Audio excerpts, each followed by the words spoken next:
Merry meet and welcome to Thrilling Thursday here at Ariel's Corner. This is Ariel Gatoga and we are streaming live on YouTube and on Twitch. Moderating today on YouTube are the lovely Diane and the lovely Honeypaw.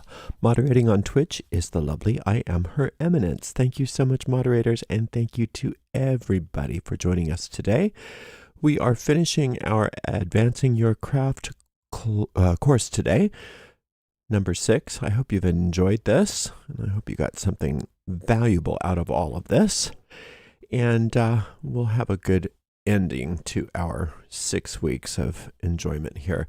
Now, next, I'm probably going to be starting the Kabbalah course. I'm not sure if we will start it next Thursday or the following Thursday. It just depends on me. If I don't have all of my handouts ready and stuff like that, I kind of want to give myself a little couple week cushion of material so I'm not left scrambling. If I don't get that together, then we'll delay it by 1 week and we'll just do something fun next week. Either way, I'll let everybody know. I'll put out some sort of a communication.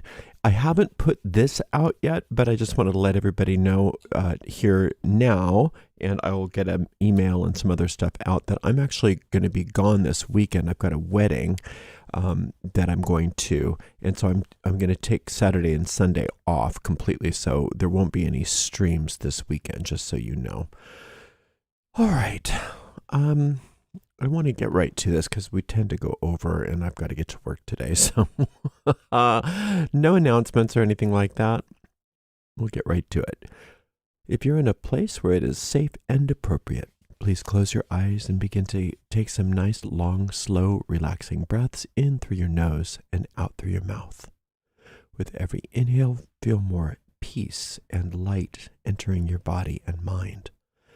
With every exhale, feel all the tension from your body leaving and draining away, along with anything in your mind that you do not want. Inhaling peace, exhaling as you let go. We see ourselves on top of a beautiful mountain in the center of a circular grove of trees. In the center of our circle, a bonfire blazes forth, lighting us and the grove with a sacred golden light. Into our sacred space, we invoke the presence of our Creator. To many of us, our Creator reveals themselves to be a mother and father, a goddess and God. We also invite and invoke the presence of our angels, our guides, our teachers. We ask that we be guided as we walk upon the way, becoming happier, more peaceful, more magical, more powerful, and more loving people. Thank you. Blessed be.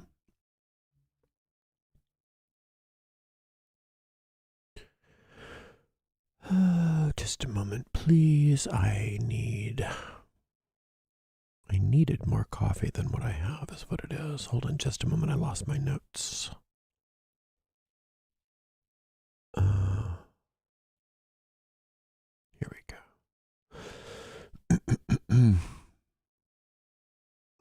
Computer is super slow today. Okay, here we go.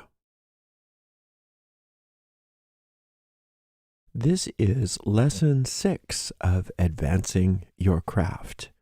This is an advanced course in non-denominational witchcraft. Last week we discussed about working with the witch light, working with different colors, working with color as light. We also discussed using sonic power and working with the power of our voice. We also discussed the topic of allowing and letting magic happen. We also discussed practical magic as it pertains to spiritual growth and how those things are not separate concepts, and how those things are not separate concepts. We also discussed the power of learning how to work magic in the moment rather than at the altar all the time, learning how to work our magic in the moment, in situations and during our day-to-day activities. We also discussed enhancing and strengthening our visualization capabilities through things like literature, reading, and storytelling. Today, I want to start out with what I call the secret to solving any problem. The key to solving any problem magically starts with our minds. We have to pretend, we have to act as if everything in our life, every circumstance, every object, every relationship, every state of being is 100% our own responsibility.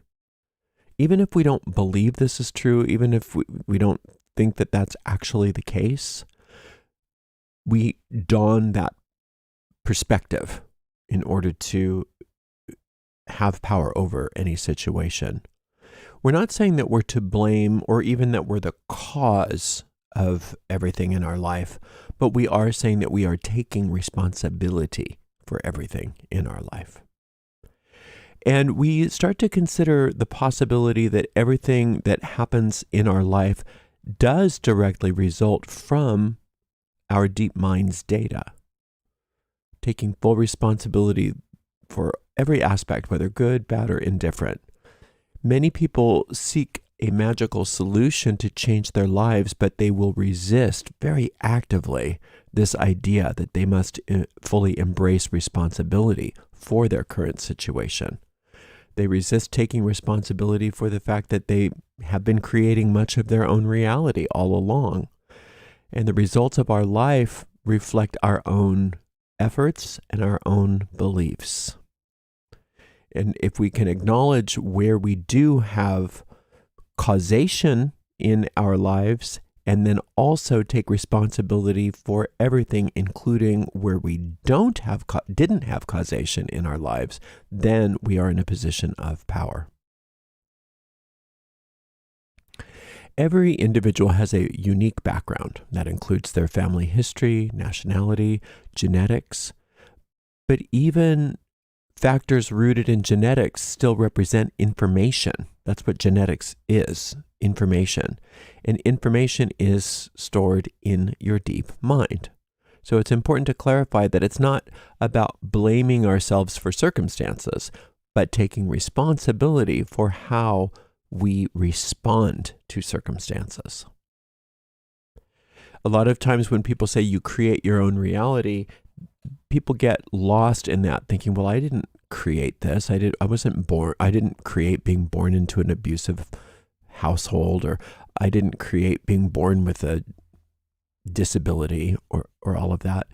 And it's true that that may not be something that you personally caused, but it is something that you can personally take responsibility for. Now, how you respond to it and where you go from here.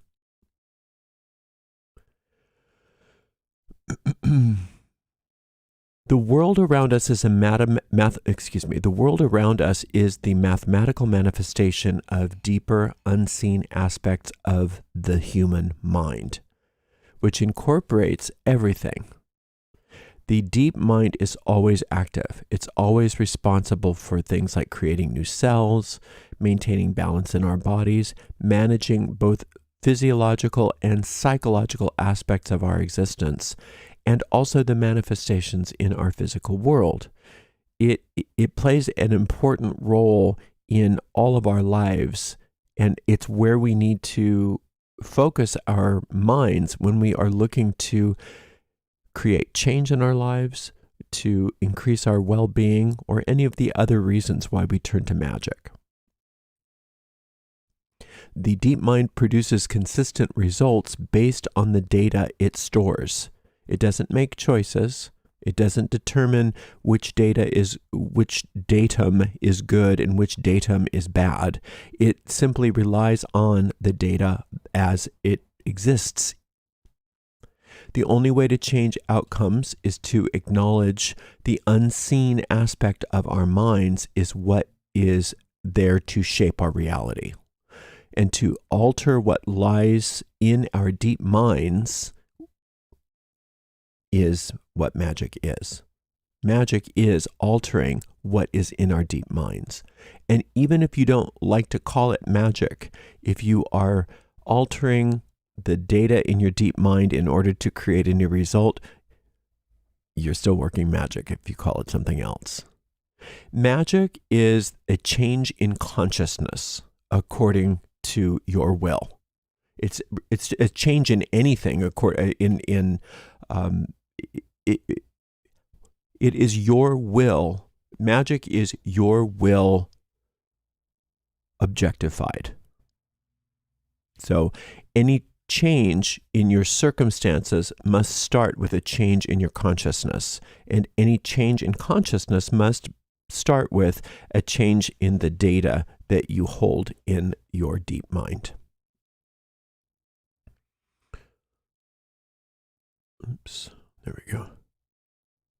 I remember a long time ago when I was discussing the book of Psalms with somebody and mentioning to them that it was the oldest spell book we know of and that was still in print. And they argued it's not a spell book, it's a collection of prayers. And my response to that was tomato, tomato, call it what you want. To me, it's a spell book, and the Bible in that regard is a book of magic.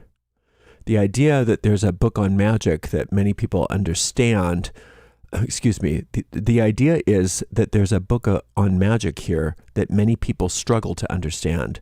They often take its Near Eastern symbolism literally, which leads to confusion. Essentially, the Book of Psalms serves as a guidebook to magic, even though it can be tough for many people to grasp. My main point with that was to change what's in our deep mind, whether collectively or personally, one needs to reprogram the data stored there. And the only way to achieve that is through some form of magic, which some may refer to as prayer or something else.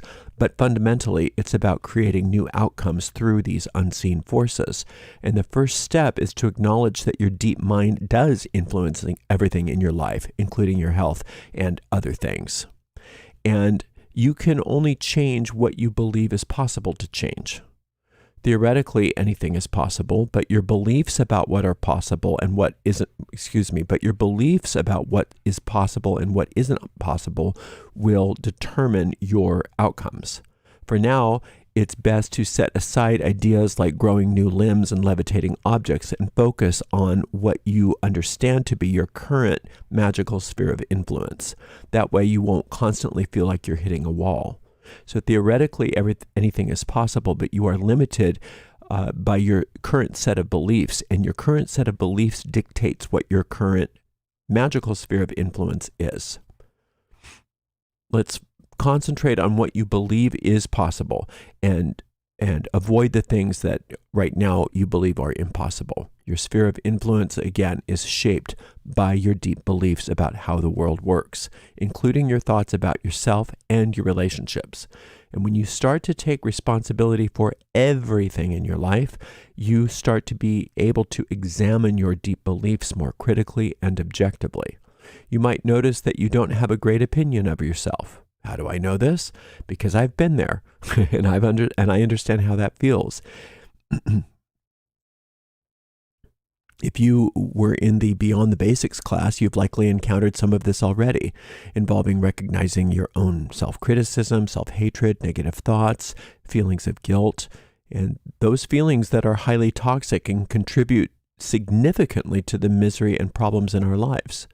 Interestingly, many successful witches tend to feel bad about themselves, but don't carry much guilt. They aren't superstitious.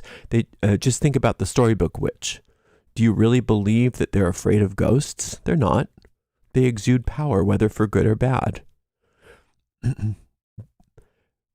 Witches that are powerful don't go around putting themselves down or feeling guilty. They're not afraid of the world, and they aren't affected by it because of their own inner strength. This is the attitude that we need to cultivate in ourselves.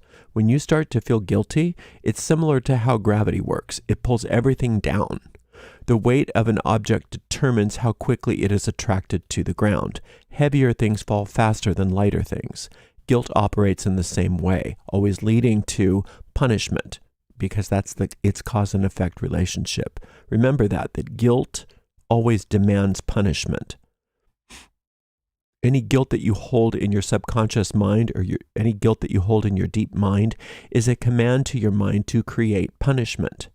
However, the deep mind can only enact punishment based on your belief systems. So you have two powers working simultaneously. All of your negative and limiting beliefs about yourself and about the world are tools that your deep mind will use to enforce what it thinks are your commands for punishment. So all guilt that you hold are tools that your own deep mind will use to enforce what it thinks is your command for punishment.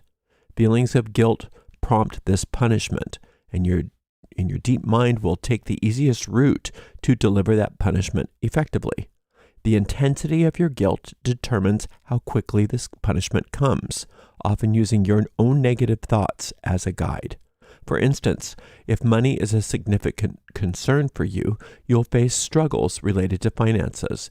It's not because your deep mind is being cruel, it's responding to the commands that you've given it through your guilt feelings about money, which inherently seeks punishment. So every guilt feeling that we indulge in are commands for a negative outcome from our deep mind. To break this cycle, the first step is to free ourselves from guilt. Just as guilt demands punishment, innocence calls for rewards and blessings. So how do we eliminate guilt? The answer is simple: through forgiveness. A lot of people hear forgiveness and they go, they run for the hills because they think it sounds too Christian. But forgiveness is a universal principle. It's a magical principle. Forgiveness is an effective way to start to get what you want out of life. When you're feeling guilty, the person you first need to forgive is yourself. However, many people struggle with this because the key to forgiving yourself is to forgive others. Because remember, the deep mind doesn't understand the difference between other. The deep mind believes that everything outside of you is a reflection of you or an extension of you. So the deep mind doesn't understand that person over there and that person over there. Whatever you're doing to another or thinking about another, it understands is a belief that you have about yourself. Any hatred that you have for others, the deep mind interprets it as a hatred that you have about yourself. If you were completely honest, you'd realize that while you might be harsh in your thoughts towards somebody else, it pales in comparison to how you actually feel about yourself. We often struggle with negative feelings about ourselves. I'm going to do that without the sniff. We often struggle with negative feelings about ourselves, and we have a low tolerance for them. And to cope, we tend to push those feelings deep down into our deep minds rather than confronting them. And this is problematic because it keeps us from acknowledging the emotions like guilt and fear and self-hatred. And as a result, we tend to find ourselves facing various issues of those things in our external environment without really understanding why they're there. And this lack of understanding usually stems from us not being taught the basics of how our mind works. The reality is that what lies in our deep mind directly impacts our lives. And fortunately for us, we can address those issues using the basic forgiveness formula that I've provided you in your handout. And this approach will help you to overcome any problem you're struggling with, no matter what it is. So you want to use the idea of forgiveness as something that's a magical tool, and you want to use it out of self-interest, not because you're doing something nice for other people. You're doing it so that you can free yourself from guilt feelings which are causing you problems.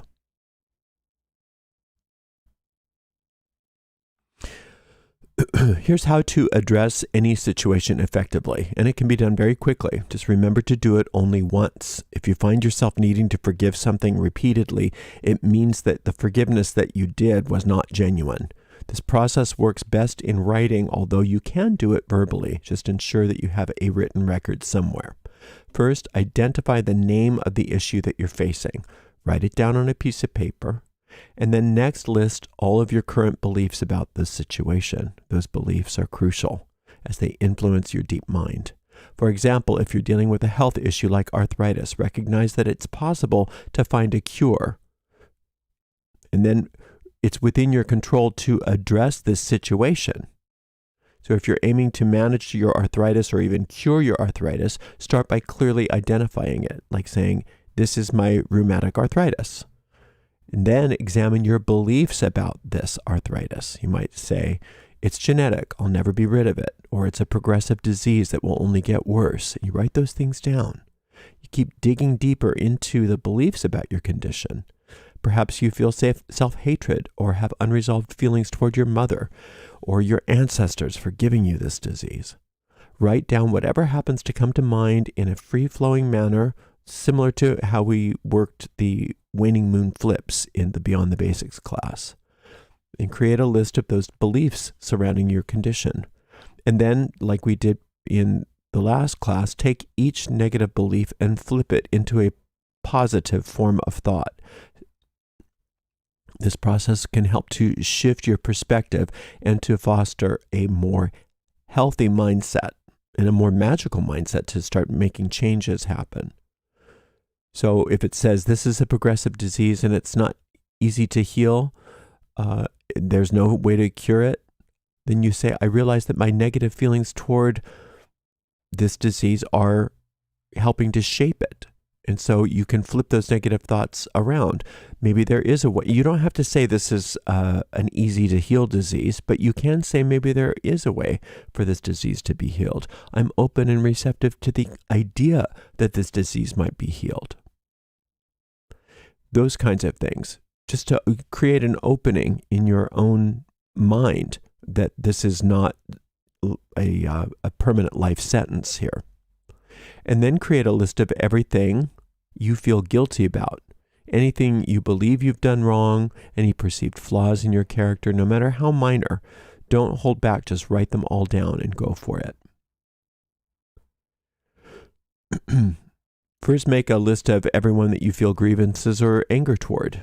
Any negative feelings or issues you have with others, write down anybody that you're not on good terms with.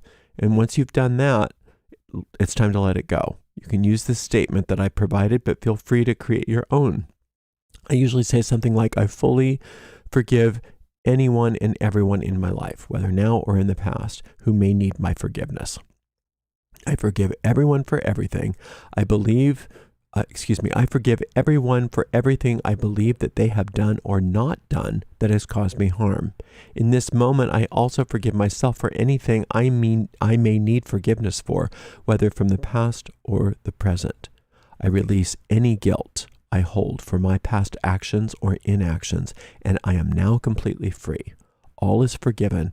All are free. This act of forgiveness cleanses me of all guilt I currently feel or have ever carried. I release all these burdens here and now. Perfect innocence is mine. The infinite light of my higher mind has removed everything that isn't perfect love and innocence. So write down all of these negative thoughts, turn them around, write down all the positive thoughts, go through that forgiveness list. You can burn your list or tear it up of all of the negative thoughts, whatever it is, but just know that it is forgiven forever. This is it. And whenever thoughts come to your mind about those people or situations or feelings of guilt, just remind yourself, all has been forgiven, and move on. Just let it go and let it become your new habit. Oh yeah, that's right. I forgot. I forgave everybody. That's right. I'm completely forgiven. That's right. There's no guilt. I forgot. Just remind yourself you already did it. You already forgave. It's not a process. It's not something that you have to continue doing. It happened. And you just have to remind yourself it's done. It's over.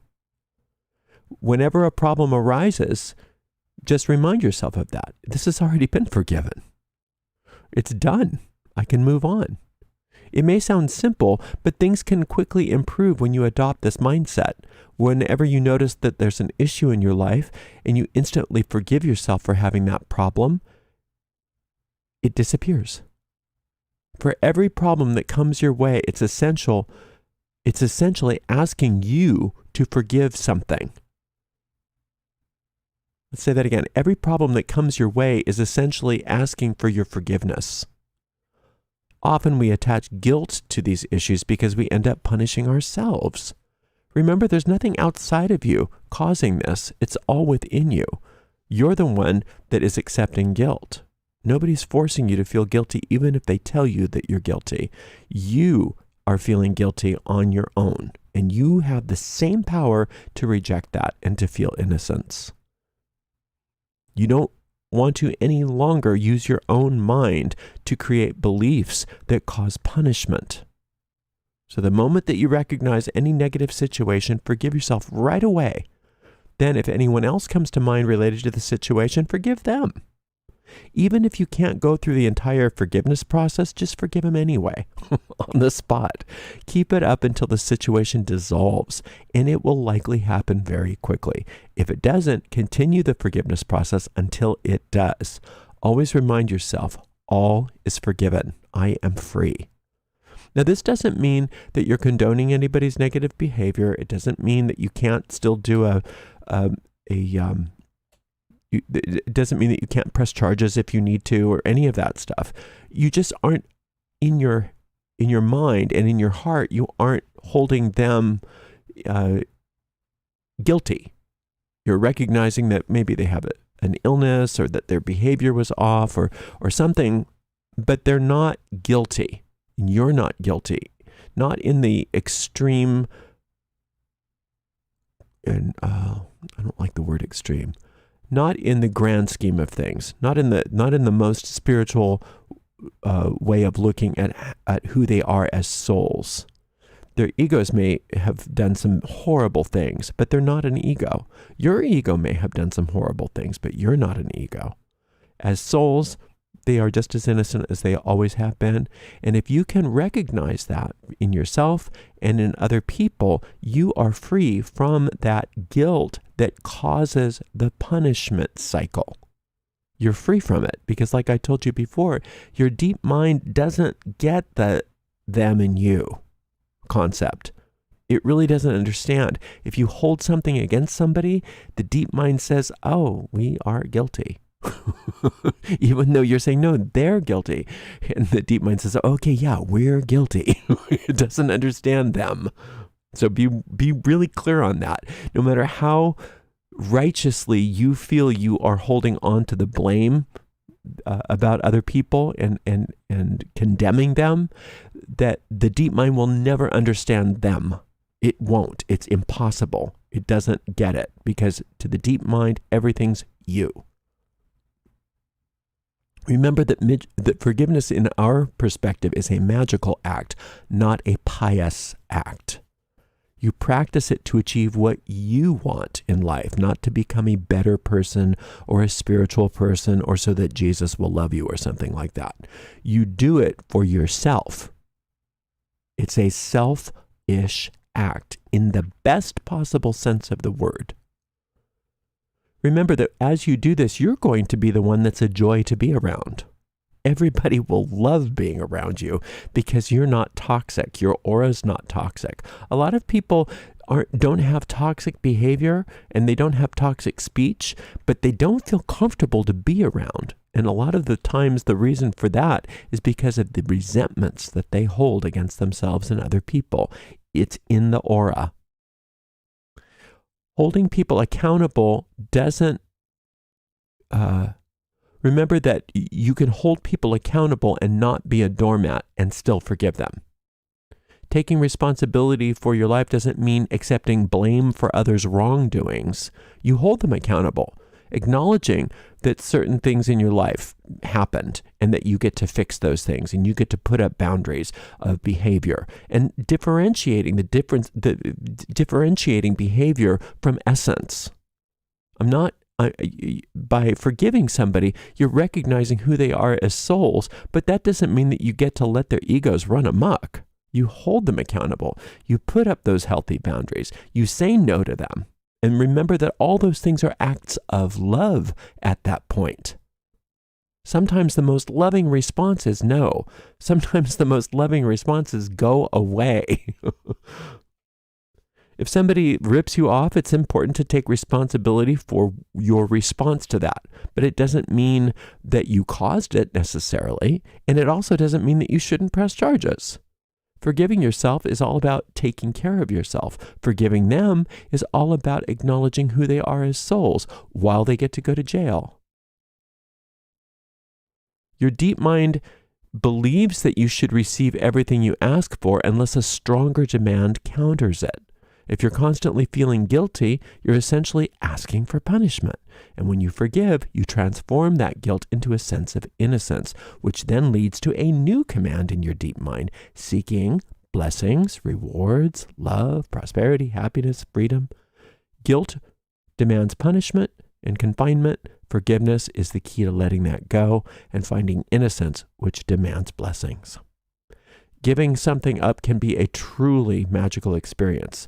It's not just a nice gesture when you give up a resentment or a grievance. It greatly impacts your success in very practical terms. When done mindfully, this choice to forgive can change your life. And it's not only because it's considered a spiritual thing to do or because you're being the better person by forgiving them. It's more about you being happy and getting what you want out of life. A teacher once told me that anything that helps you reach your goal is good, while anything that hinders your goal is evil. Those were the definitions of good and evil. In witchcraft, we define good and evil this way. It's not moralism. It's not you're a good person or an evil person.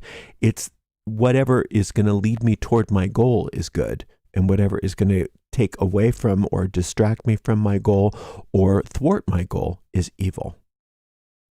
So if your goal is financial prosperity, anything that increases your wealth in that regard would be good, and anything that decreases it would be evil.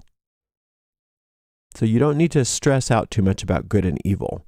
It's that when you condemn another person in your mind, your deep mind thinks that you're condemning yourself. That's the bottom line that you have to understand, and that's why forgiveness is powerful. You don't have to stress too much about all of this. The world is going to take care of itself for you as long as you focus on your own deep mind. You don't have to worry about the circumstances in your mind as much as you used to. Those things tend to shake themselves out and get much more smooth as you take care of your mind. By working internally, you worry less about your daily details and challenges in the physical world. So to finish on this section, the secret to solving any problem. Forgiveness is the secret to solving any problem, but not for the reason a lot of people think. It's not a religious act, and you're not doing it because you're a spiritual person. I'm so spiritual now, so I'm going to forgive you. You're so bad and I'm so good. That's not what that's about. Forgiveness is simply recognizing that guilt demands punishment, and that we are sick of having punishment in our lives manufactured by our own deep minds because it can't differentiate between me and them. Therefore, I'm going to forgive everybody, including myself, so that I can find innocence in my deep mind and therefore demand blessing instead of punishment. It's just that practical. I'm going to talk about the thing you can never get next. The thing you can never get is something for nothing. And that's why all magic has its price. I want to mention this at the end of this course because it gives it greater impact. If you notice that your spells aren't working, it's usually because you didn't realize that magic comes with a price. And if you pay the price, you'll see the results. And I'm going to teach you how to pay the price for magic. There is no such thing as getting for nothing. If there is no such thing as getting something for nothing, and trying to do so usually is what leads to frustration and failure in anything, and especially magic. A lot of people come to magic because they think that they're somehow going to rig the system. They're going to somehow learn how to rig the slot machine to just give it a payout, even though it's not something that they earned. That's not how magic works. Magic works with divine and natural law. And natural law one of those natural laws is the law of compensation. There are several ways to pay for magic. And I'm going to give you some examples. The easiest way, the simplest way, and the most effective way is to pay in kind. So for instance, if you're doing a money spell, then you find a way to give some money away to someone or to some place. If you're doing a truth spell, you find a way to offer honesty, perhaps where there wasn't honesty. For a health spell, you would perhaps provide comfort and healing somewhere to someone who truly needs it. To discover where to focus your efforts, simply ask your superconscious mind, your higher mind, or your inner guidance, where is the payment for my spell to be made? While this method, paying spell by spell, is the simplest approach, it's not the most efficient approach. However, it can be a good starting point to get you familiar with the process, simply asking, what is the price for this spell? How do I pay it? And then seeing what you get. Additionally, as we've discussed before, you need to not only pay in kind, but also to let go of anything that's blocking your progress. So to achieve prosperity, the payment is not only to offer some money, but the other payment is to let go of thoughts and beliefs that hinder your progress. That effort is a type of payment. Now, whether your spell is health, career, or other areas, you need to pay the price, not only by paying in kind, but also by doing the deep mental inner work. Sort of like when the price to getting good at playing the piano is practicing every day, but also you have to buy the piano or rent the piano. You have to have an instrument. So there's a payment for everything in this world.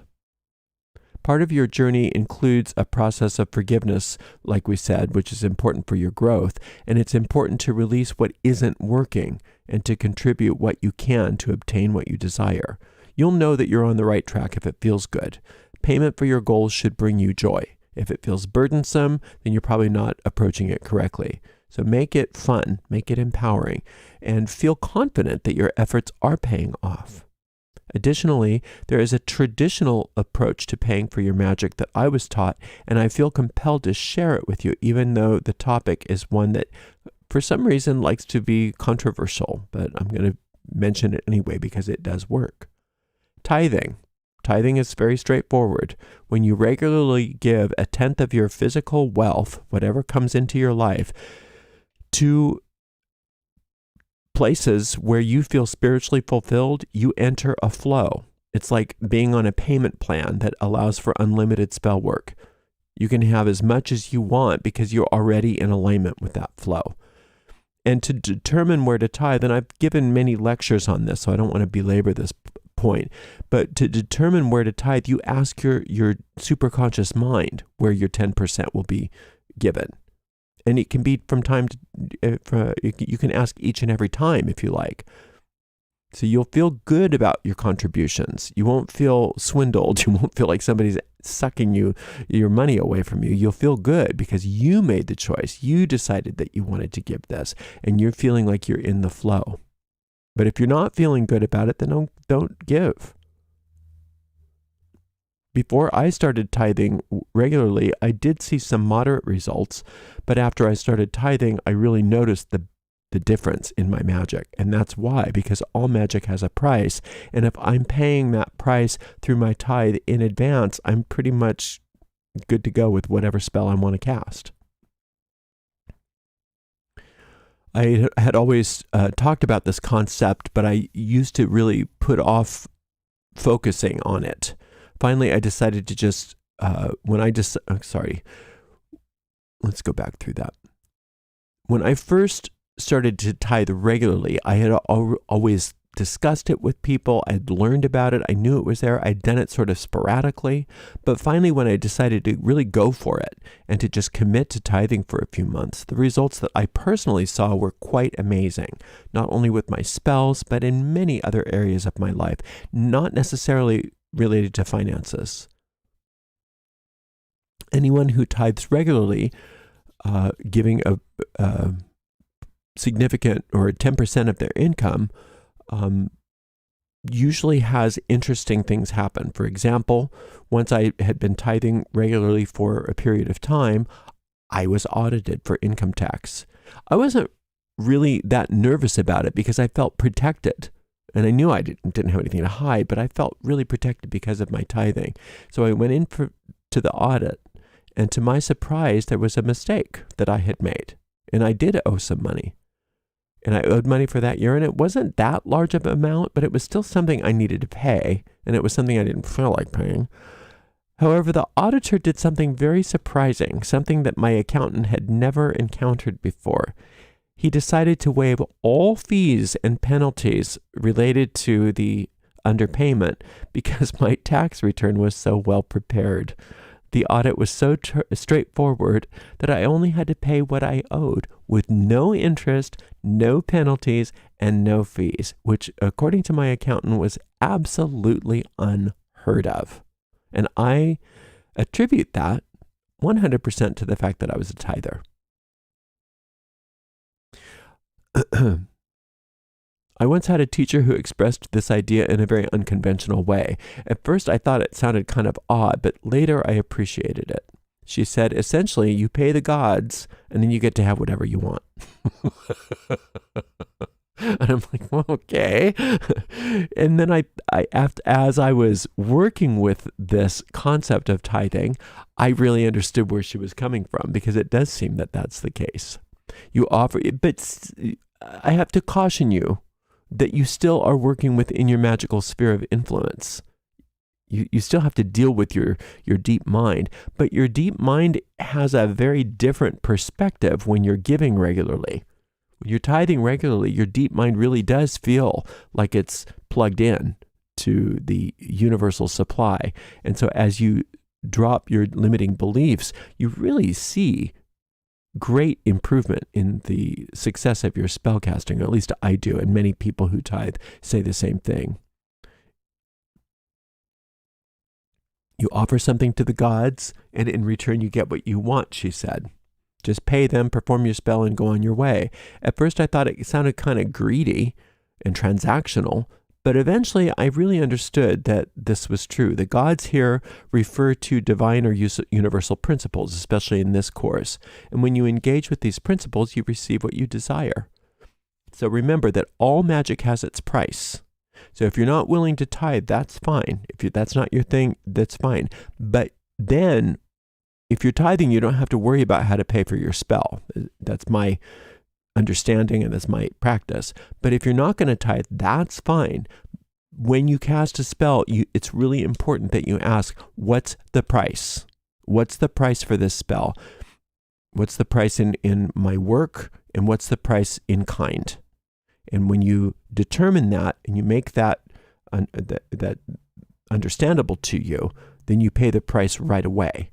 You don't wait until your spell comes to fruition, because then you've lost it's just like you don't wait until you've finished dinner and then you go back to the grocery store and pay them for the groceries. You pay when you get the groceries. And so you pay at the time of or before you cast your spell, not at the time of when the spell comes true. All magic has its price. The next topic is called the law of use. And the law of use is something that we've talked about before. And I don't want to belabor this because we went over it quite a bit in the Beyond the Basics course, but I want to make sure you get this, that you can contribute. What am I doing? Oh, I screwed up my notes. Hold on a second. Often people struggle to see results because they're not actively using what they have. They are violating the law of use. And this law states that what you don't use will end up using you. That's when a person's possessions end up owning them. Items that you don't use regularly can drain your energy, and as a result, your spells may lose potency. I recommend setting aside time, like once a month or even once a week, like I do, to focus on a small area of your life, such as your car, a drawer, a garage, a closet, a storage unit, and target areas where there's clutter or items that you haven't touched in a while, and take everything out and ask yourself which items you haven't used in the past year, and just set them aside in a pile. And the items that you have used regularly, put them where they go and get rid of those.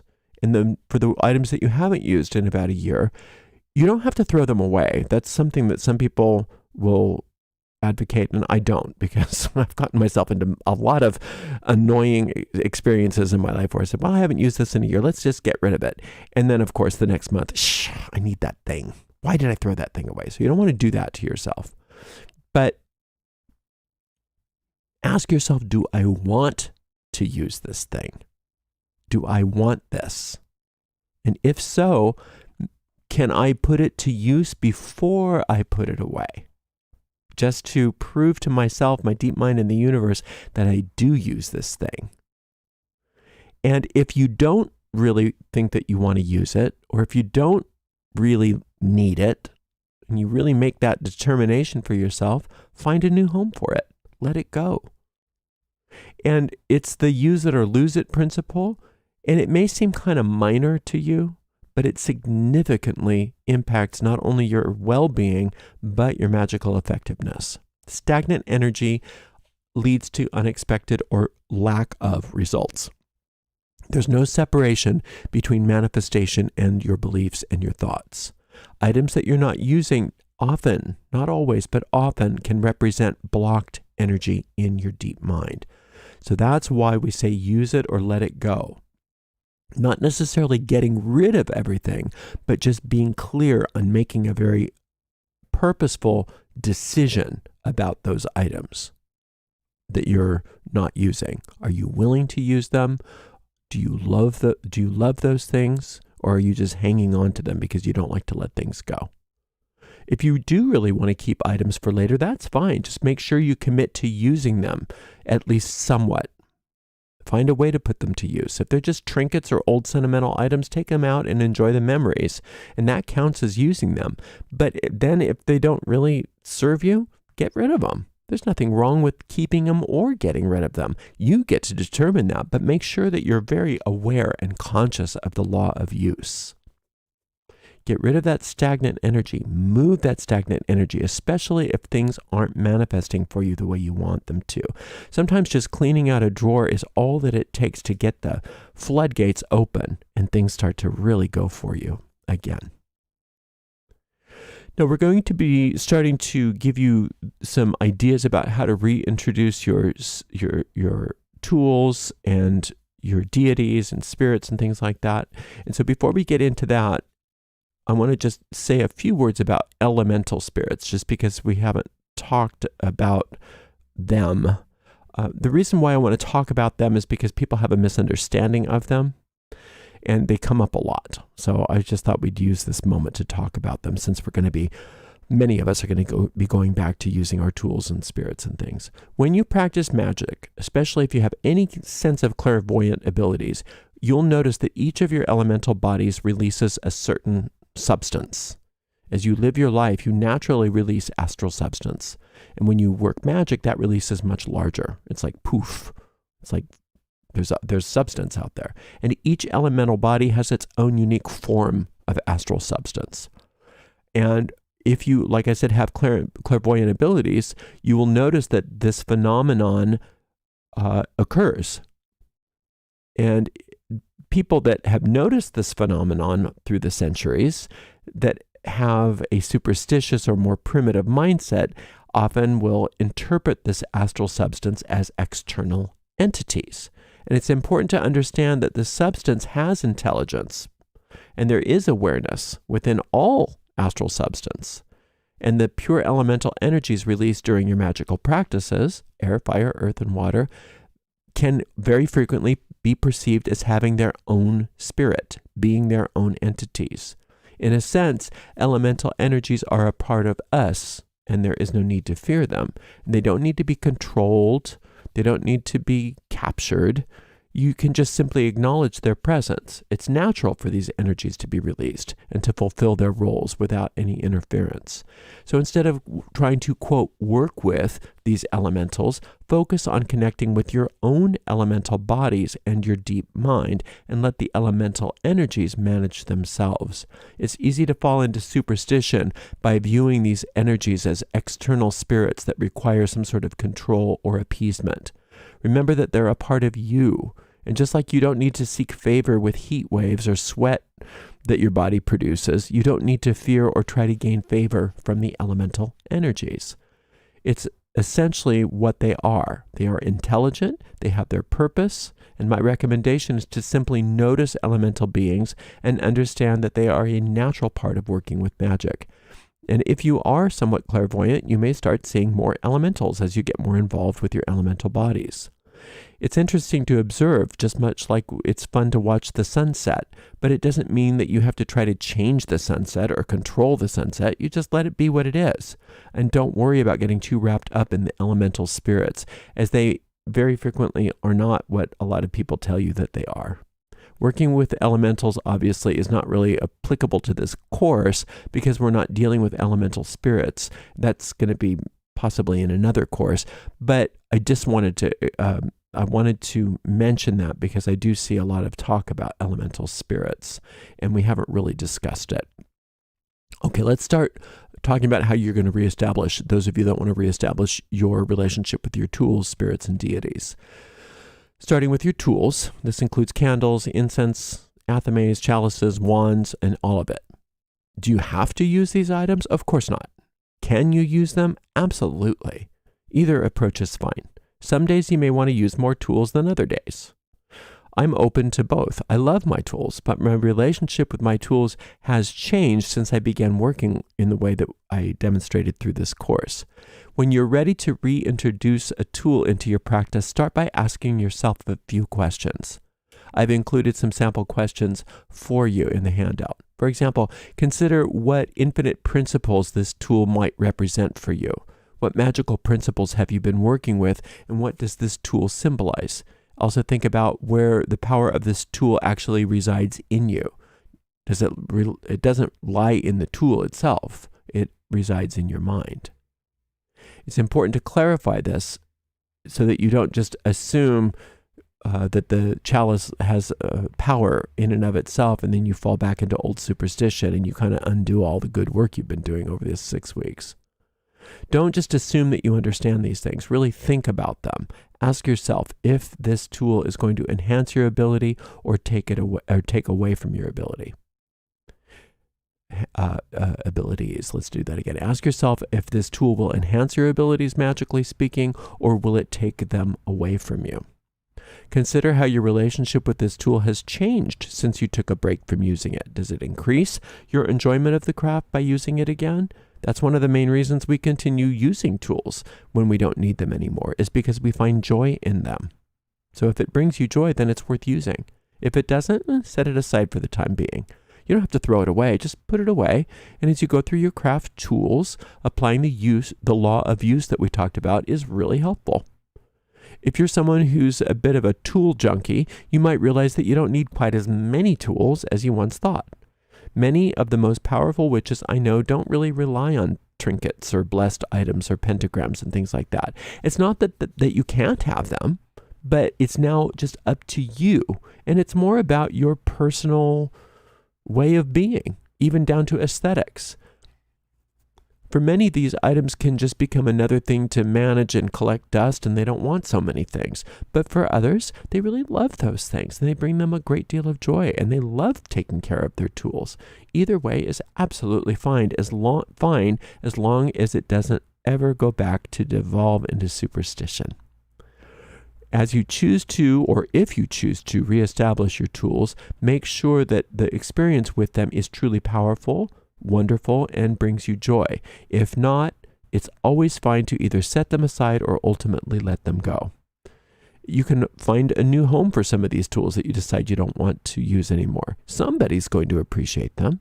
If, for instance, you have a huge tarot card collection that feels like an investment, or a collection of art to you, but for whatever reason you feel like you want to maybe thin the herd a little bit and get rid of some of them, somebody's going to love a tarot deck from you. So you don't have to discard it, obviously, gift it. It's better to, ask yourself, is it better to continue using this tool, or do I want to take a break from it for a while? Do I want to give it away? Any answer is fine. Just be aware of it. Just ask yourself. Don't be compelled by habit. Be truthful with yourself. Be honest with yourself. Nothing has to be permanent. You can always choose to come back to a tool later if you've decided to take a break from it, or you can always take a break from it later if you've chosen to go back to it. Just don't allow yourself to devolve back into superstition. Now, before we end, I want to approach working with deities, angels, etc. And if you choose to go back to working with deities, angels, and spirits, that's great. Some people like to stay in the abstract because it feels more magical to them. Maybe it feels more non-denominational to them. That's fine.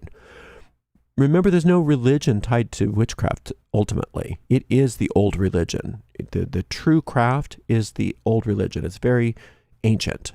And it's just the way of life it's the way that we deal with the world of the spirit. It's very sort of simple. It lacks any cultural influences in its true, purest form. It's just raw energy.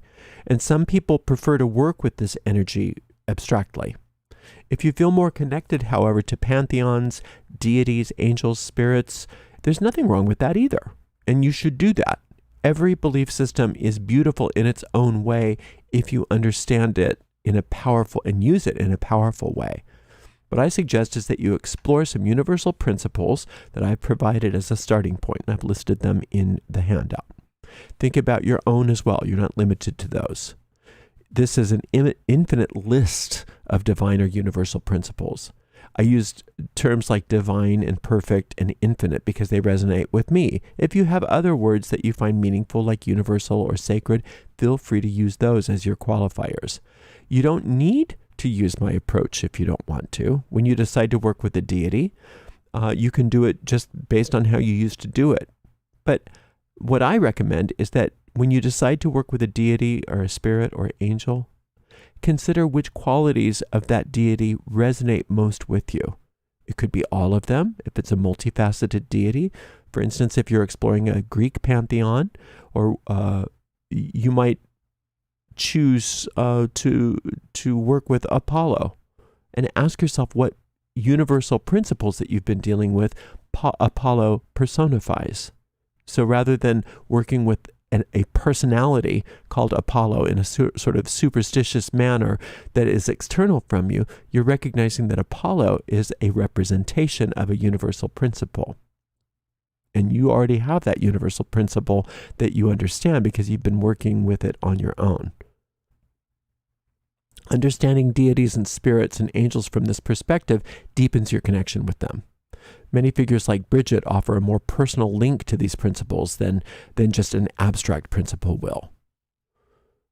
The god Lu provides a more tangible experience of concepts like infinite life for me than just the term of infinite life. So sometimes I will work with Lu or with Kernunos, or traditional names like the god or the goddess or great spirit or divine mother or divine father.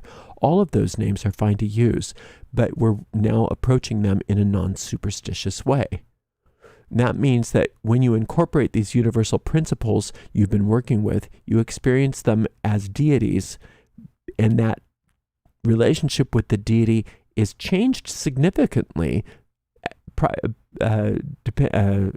as it was prior to you working with these infinite principles on their own.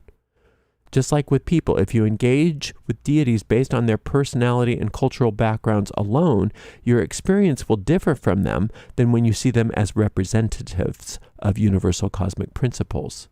When working with a person from the view of their lower personality, tends to lead to a very different relationship than if you see them as expressions of divine love or perfect innocence. If, for instance, you've already forgiven them for something, they will respond to you differently based on your forgiveness. And the same applies to deities and angels. You're going to get a different response now from the angels and the deities and the spirits than you had before, because you are approaching them differently. So connect with your superconscious mind, your higher self, your magical will, and allow your interactions with your craft, any tradition that you happen to be involved with, to evolve, regardless of whether it's an initiatory path, a pantheon, or any of that, any relationship with spirit in regards to some sort of deity or spirit or name that's not an abstract principle. Being cautious not to get drawn into the old ways of thinking that they are some sort of external entity that needs to be appeased or whatever. When you incorporate these spirits, deities, angels into your life in a way that allows them to reinterpret your experiences in a magical, positive manner, rather than reverting to fear-based superstitions, which are unhelpful and weak, there's a lot of misrepresentation out there about witchcraft, and it's always been that way. However, with its rise in popularity, some of the ideas circulating are just absurd, and be cautious not to get drawn into nonsense. You've been working hard. You're a powerful person. You're a powerful witch. Magic truly works and can produce tangible results in your life, which is where you should focus your craft, and avoid getting caught up in frivolous aspects of common practice stuff, common practice Wicca stuff that's misleading, all that the misleading information that's available. Now, I'm not saying that Wiccan traditions, like Gardnerian or Alexandrian, are something to be dismissed. Absolutely not. Those are valuable teachings, and they align with everything that we discuss in this course. I'm referring to pop Wicca and the dubious content that you find online, on TikTok, on YouTube, all of that. There's some good stuff out there, but there's also a lot of very questionable material out there. And just steer clear of it. You'll be able to spot the nonsense. You know enough to know when it's nonsense, and you're not going to get pulled into it. You're not going to get hooked into it now. And that about does it for us. We are done with this. We've come full circle. So we've stripped away all of the trappings. We've really done some deep dives into our belief system, into expanding our sphere of influence, into creating change in our lives on a very profound level. And now we're coming back to those of us who want to, working with things like tools and deities and angels. And so on the surface level, it may look like we're doing exactly what we did before we took this course, but underneath the hood, if you look, we are having an extremely different and much more self-empowered experience with our craft. And I so thank you, and I thank you so much for being a part of this journey with me. I hope this has been sacred for you. And until next time, blessed be.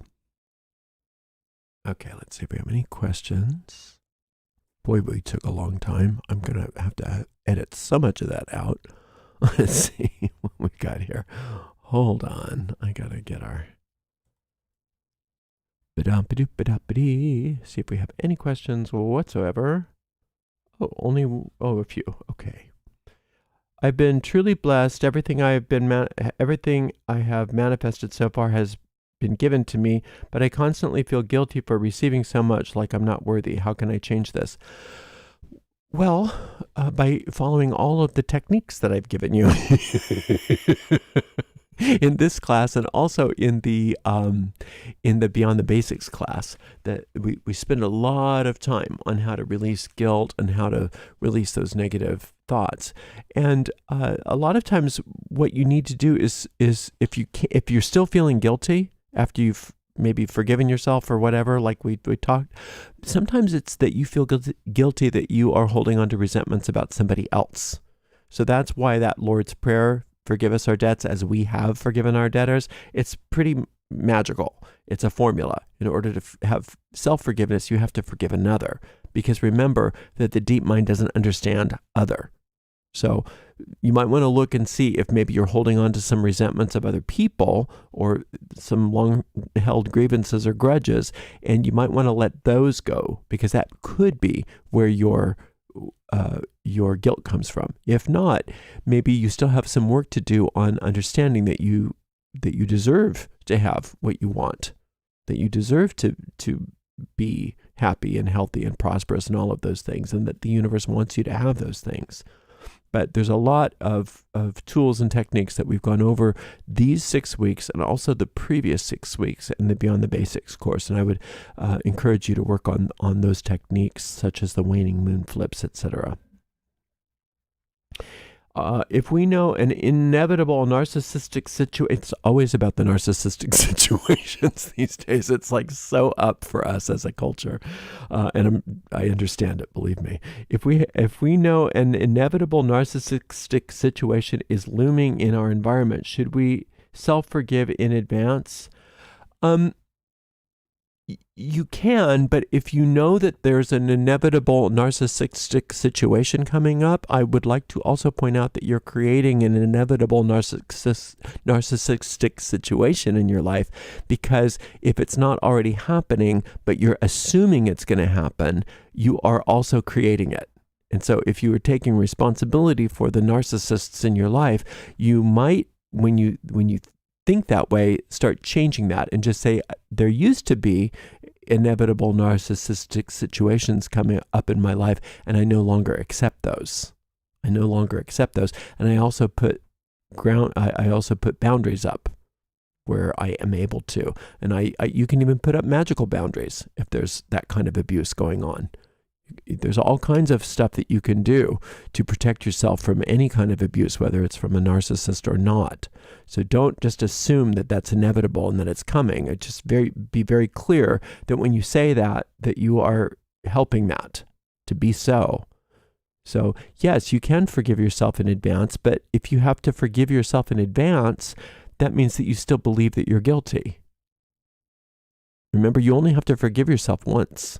So instead of saying, oh, I have to forgive myself in advance, you might want to remind yourself, if you've already gone through the forgiveness process, like outlined in this lesson, you might want to just remind yourself, oh yeah, I'm already forgiven. I don't have to forgive. I'm already innocent. I don't have to forgive. I already did that. I did it. It's done. I don't have to forgive that person. I did it. It's done. And if the forgiveness is complete, and it's true and it's real, then there's nothing left to do but accept the innocence and accept the blessings from that innocence. And therefore, if you deserve blessings, then inevitable narcissistic situation isn't part of it, because you have a different future now, because you've said so, because you've taken charge. So there's a lot of ways that you can approach that to maybe just change your perspective just slightly, because I don't know your situation, and I understand what you're saying. Believe me, I've been in situations like that before. It's just like, oh, here it comes again. I know it's coming. What do I do? What do I do? But then I have to remind myself, well, wait a minute. This time it's going to be different because I said so. I've done the work. I've done the work on myself. I've done my magic on this, and it's going to be different. I'm not going to accept that this is inevitable anymore. I'm going to stand up. I'm going to put my foot down. I'm going to take some action, either magically or also in the physical world, and put up that boundary and say, no, you can't do this anymore. We don't do this. There is no more inevitable narcissistic situations for me because I said so. So narcissists beware. All right. Those are wonderful questions. Thank you so much for asking. And thank you so much for being through all of this very dense material over these last 6 weeks. I hope it was wonderful for you. Thank you so very much to the amazing moderators. Today we had the lovely Diane and the lovely Honeypaw on YouTube and the lovely I Am Her Eminence on Twitch. And we will see everybody at our next Thrilling Thursday. Until then, blessed be.